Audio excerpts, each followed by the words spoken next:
chaos and pain. They're part of street life for Salt Lake City's homeless.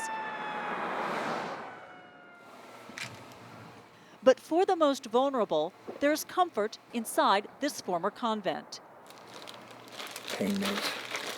This is morphine sulfate. Jim Adams struggles with the searing pain caused by stage 4 bladder cancer. The 60-year-old was diagnosed last fall. The same day, he lost his apartment and wound up on the street.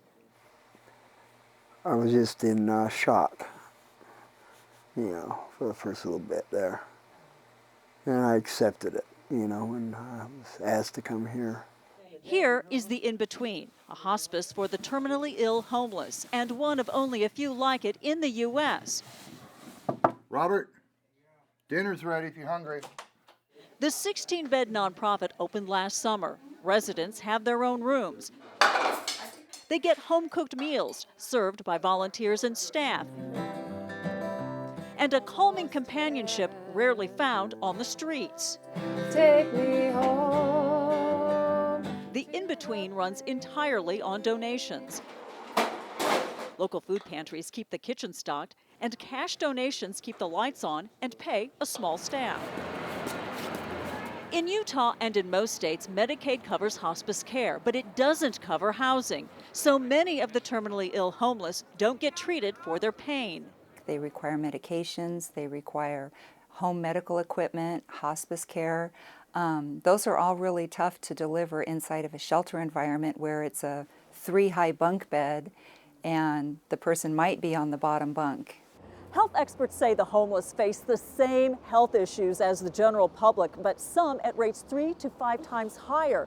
They say illnesses like hypertension, heart disease, cancer, and diabetes can be made worse because of poor nutrition, a lack of medical care, and in some cases, exposure to the elements.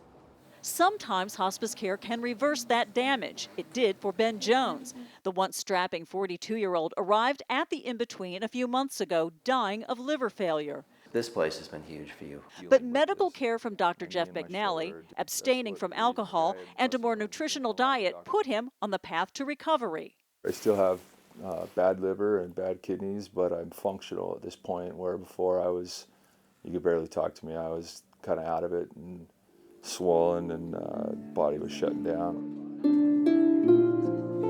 For those patients who reach the end of life, family, staff, and volunteers gather to celebrate their lives.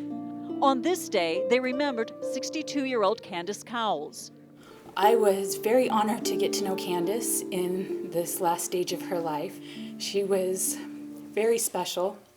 Jim Adams says the in-between has provided him comfort, a chance to reconnect with his daughter, and a sense of peace. How important is it for you to be here? I would be gone if I wasn't here. Diane Estabrook, Al Jazeera, Salt Lake City.